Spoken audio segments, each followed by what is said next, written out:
Hi everyone. There's a quote by famous inspirational author Alan Kwan that says, "There's a virtue in work and there's a virtue in rest. Use both and overlook neither." Usually, we carry this notion in order to be an achiever, in order to be a successful person, we need to be continuously working on and on and on. But have you ever worked on a mixer? When we run a mixer for quite some time, long enough, and it gets overheated, the trip switch it comes into play and the motor shuts down suddenly. This is in order to provide sufficient rest to the motor, and after it has cooled down, the mixer starts operating again. So we have these kind of trip switches in the basic appliances of our kitchen. But what about that trip switch in this assembly of machines that we have? Here comes the role of taking pause in our life. So taking a pause in our life is actually a necessity, dear friends. So we think, taking a pause will lead us to procrastination. No. Taking a pause in life, in fact, increases our productivity. So we need to take a pause before it is too late and we are pushed to take a pause. We need to take a pause in order to rest, to relax, to rejuvenate, to refresh ourselves, to reflect, to rejoice, and to regain the control over our life. Now it is interesting to know that our mind and body, they give a sign that it is now time to take a pause. And if we ignore these signs, we might land up on that hospital bed. Doesn't sound nice, right?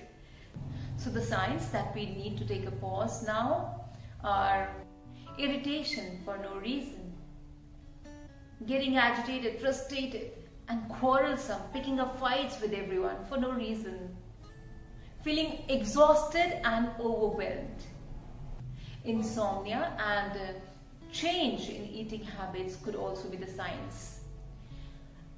One of the signs could be we are left puzzled, and hence we are not able to take proper decisions in our life. The quality of our work, it comes down. We are unable to focus and concentrate in our work, and something important. The work that we started with lots of joy and passion, all of a sudden we lose joy and motivation in continuing that work. So all these are the signs that, listen, now is the time to take a pause, a break. And we need to include these pauses in our daily schedule, during weekends, or the longer ones after a few months. So let us quickly understand the benefits of taking a pause in life. Taking a pause allows us to re-evaluate the priorities in life. Are we still running on the right track? Or do we still need to focus our energy, time into this particular task? And also, we all have this tendency of accumulating unnecessary stuff. And slowly and gradually, this unnecessary stuff, it returns into a snowball and then burdens up. It adds to our burden, and hence it decreases our speed and efficiency as we go along in life. So taking a pause allows us to get rid of this unnecessary stuff. And it helps us to walk back on our journey with our spine straight. Taking a pause in our life also allows us to notice the beauty in the ordinary that we usually ignore in this rat race of ours. So because of this continuously busy schedules, we ignore the beauty in our child's smile sitting next to us, or his little fingers moving on our cheeks, or that early morning bird singing right there in your balcony, or the warm sunlight falling on your face, the cool breeze and the melodious song it sings.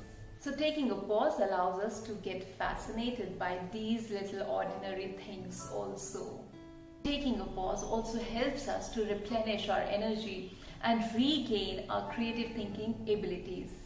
Also, taking a pause keeps the charm towards our work alive. So be it a student, be it a housewife, a professional, or an entrepreneur, or just anyone, we need to step back for some time and then get back into our work schedule so that the love for our work still remains fresh. Alright, so now that we are done with understanding the benefits of taking a pause, let us now know how to take a pause. So in order to take a pause, take a pause.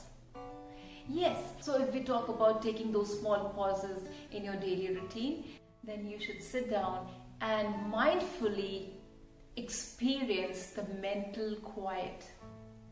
Go silent for some time and then try to listen to the breath coming in and out.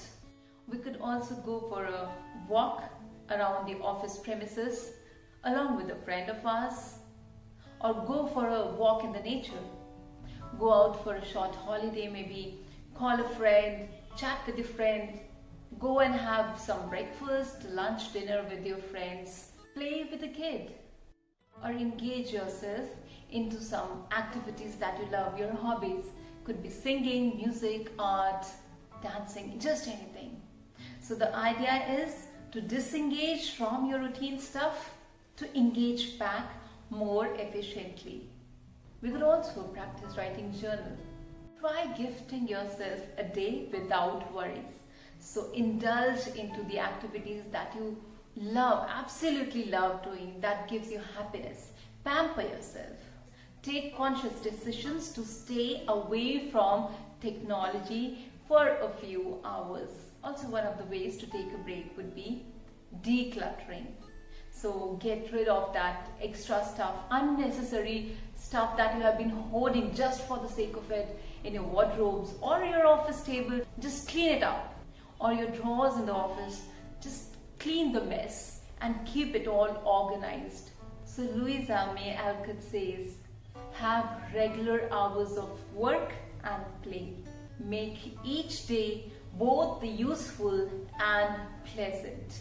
So think about it. Did you make your day-to-day useful as well as pleasant? It's time to take a pause. Thank you very much for watching. Take care. Bye.